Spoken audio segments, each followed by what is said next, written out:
Hiram bin Hayyan adalah seorang tabi'in yang gemar mendengarkan cerita tentang Uwais Al-Qarni radhiyallahu an. Beliau pernah berkata, "Aku sering mendengarkan berita tentang Uwais dan bagaimana sifat-sifat dan ciri-ciri beliau yang sangat membuatku sangat rindu ingin bertemu dengannya. Aku pun ingin menemuinya. Betapa sering aku mendengar cerita tentang Uwais hingga seakan-akan aku melihatnya di depanku. Aku pun berdoa memohon kepada Allah Subhanahu wa Ta'ala agar dapat bertemu dengan Sayyidina Uwais Al-Qarni. Aku bertekad untuk mencarinya hingga pada suatu hari aku pergi ke Sungai Eufrat. Tiba-tiba aku melihat seorang laki-laki yang sedang berwudu dan mencuci pakaian. Aku pun dapat mengenali orang itu dengan ciri-ciri yang telah disebutkan padaku. Hatiku yakin bahwa dia adalah Uwais Al-Qarni.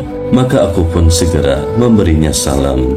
Assalamualaikum, wahai saudaraku Uwais Al-Qarni. Maka beliau kaget dan menoleh, lalu menjawab salamku. Waalaikumsalam warahmatullahi wabarakatuh. Wahai saudaraku Hiram bin Hayyan.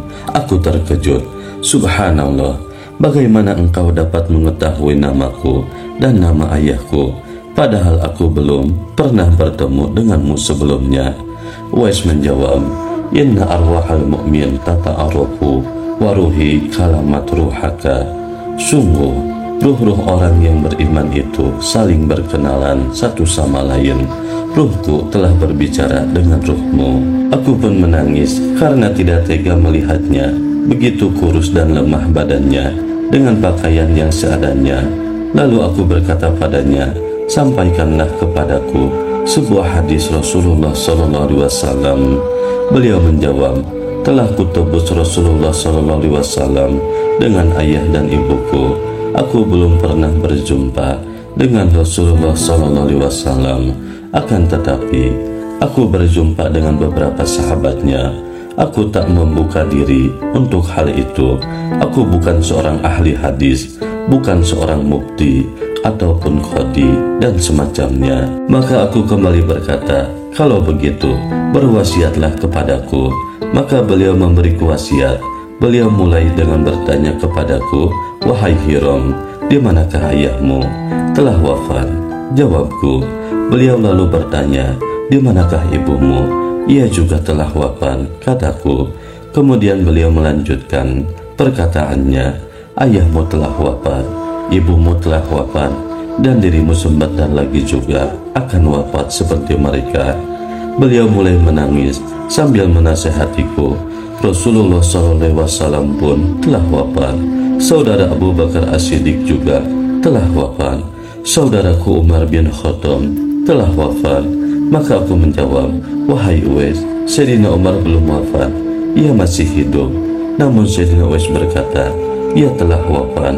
Allah telah memberi kabar kematian Sayyidina Umar kepada hati dan ruhku. Beliau meninggal dalam keadaan dibunuh. Saat itu Sayyidina Uwais berada di Irak, sementara Sayyidina Umar meninggal di Madinah. Namun beliau telah mengetahui kematian Sayyidina Umar meski berita kematiannya belum sampai ke Irak. Lalu Sayyidina Uwais melanjutkan, dan kita akan menyusul mereka semua. Persiapkanlah kematianmu. Sayyidina Uwais Al-Qarni kemudian berpamitan untuk pergi. Namun Hiram bin Hayyan berkata, aku ingin berjalan menemanimu. Namun Uwais menolaknya, wahai Hiram, janganlah bertanya-tanya tentang diriku setelah hari ini, dan janganlah mencari-cari keberadaan diriku lagi. Hiram berkata, kalau begitu doakan aku. Maka Sayyidina Uwais berdoa, ya Allah, sungguh orang ini mencintaiku karenamu, maka kenalkan aku dengan wajahnya di dalam surga. Pada akhirnya beliau pun pergi ke arah sana, dan Hiram bin Hayyan pergi ke arah lain. Beliau pergi setelah membacakan beberapa ayat Al-Quran sambil menangis di hadapan Hiram bin Hayyan. Lalu bergegas pergi. Hiram bin Hayyan berkata, saat Uwais pergi, aku mengikutinya dengan pandanganku. Aku terus memandangnya sampai beliau masuk ke persimpangan jalan lalu menghilang. Tak lama kemudian, aku tak kuasa menahan sabar dan merindukan Uwais Al-Qarni. Aku pun bertanya-tanya tentang beliau dan mencari keberadaannya, namun tak seorang pun mengetahuinya. Semoga Allah meridhoinya. Maha suci Allah Subhanahu wa Ta'ala yang telah menutup keistimewaan seseorang sehingga orang-orang hanya dapat melihat sisi kemanusiaan saja.